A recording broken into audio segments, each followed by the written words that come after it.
السلام علیکم ناظرین، تمام دیکھنے اور سننے والوں کو ہربل کلینک آن لائن میں خوش آمدید۔ دوستوں، آپ نے آن لائن اشتہارات، جنرل سٹورز اور اشیاء خورد نوش کی دکانوں پر ایسی چینی چائے کے اشتہارات کئی بار ملاحظہ کیے ہوں گے جن میں انسانی جسم کو زہریلے مادوں سے صاف کرنے کے ساتھ ساتھ وزن کم کرنے کی گارنٹی بھی دی جاتی ہے۔ یہ چائے مختلف ناموں سے فروخت ہوتی ہے، لیکن یہ دراصل ایک ہی چائے ہے۔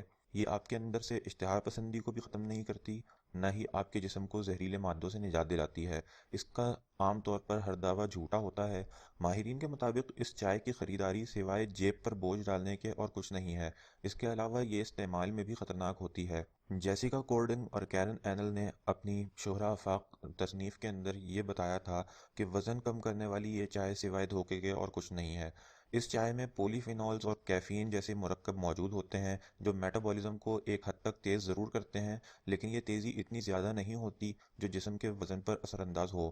اگر واقعی یہ چائے وزن کم کرنے کے قابل ہوتی تو ان کے تیار کرنے والے انہیں فروخت کر کے اب تک ارب پتی بن چکے ہوتے۔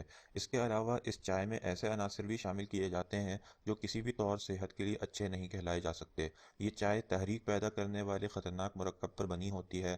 بعض ایسی چائے بھی بازار یا آن لائن فروخت ہو رہی ہیں جو جسم کو فاضل زہریلے مادوں سے صاف کرنے کا دعویٰ کرتی ہیں، جو اینسل کے مطابق بوگس ہیں۔ جو چائے جسم کے فاضل زہریلے مادوں کے خاتمے کا دعویٰ کرتی ہے وہ محض دعویٰ ہی ہے، کیونکہ ہمارا جسم کا اپنا نظام فاضل مادوں کو خارج کرتا ہے۔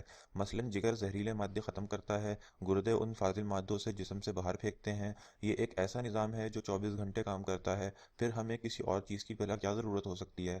چائے ہو یا کوئی اور شے، فاضل مادے کوئی خارج نہیں کرتا۔ البتہ اس چائے کے استعمال سے آپ کو بار بار پیشاب کی حاجت ضرور ہوتی ہے، کیونکہ ایک تو کیفین پیشاب آور ہے، پھر اس چائے میں سنا نام کی قدرتی دوا کی موجودگی پیشاب آور ہوتی ہے جو فروخت کنندہ کے دعوے کی تصدیق کے لیے چائے میں ملائی جاتی ہے۔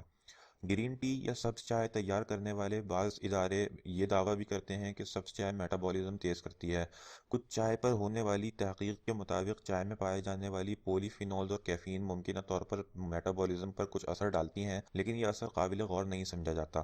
2009 میں انٹرنیشنل جرنل آف اوبیسٹی کے اندر یہ مضمون شائع کیا گیا تھا، جس کے اندر بتایا گیا کہ سبز چائے کے استعمال کا وزن کی کمی پر بہت معمولی اثر ہوتا ہے۔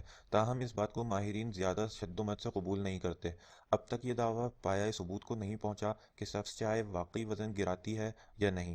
البتہ وزن گرانے کا تعلق سبز چائے سے ضرور ہے، لیکن اس حوالے سے تمام مطالعوں نے سبز چائے کو وزن گھٹانے کے ذریعے کے طور پر اہمیت نہیں دی ہے اور اسے حتمی بھی نہیں سمجھا جا سکتا۔ البتہ یہ نہیں کہا جا سکتا کہ سبز چائے کے اثرات نہیں ہوتے۔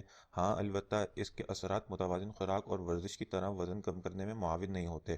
یہ چائے دیگر طبی فوائد کے اعتبار سے بہترین ہے اور اس میں شامل پولی فینولز اپنے اینٹی آکسیڈنٹ فوائد کی وجہ سے قابل ذکر ہیں۔ اینل کا یہ بھی کہنا ہے کہ جس طرح چائے آپ کی اشتہا کو کنٹرول کرتی ہے، سادہ پانی بھی کر سکتا ہے۔ اگر واقعی وزن کم کرنا آپ کا مقصد ہے تو متوازن غذا لیں اور ورزش کو اپنی عادت ثانیہ بنا لیں۔ تو ناظرین، اگر آپ کو یہ ویڈیو پسند آئے تو ہر بار کی طرح اس بار بھی آپ سے گزارش ہے کہ ہمارے channel herbal clinic on line کو ضرور سبسکرائب کریں۔ شکریہ۔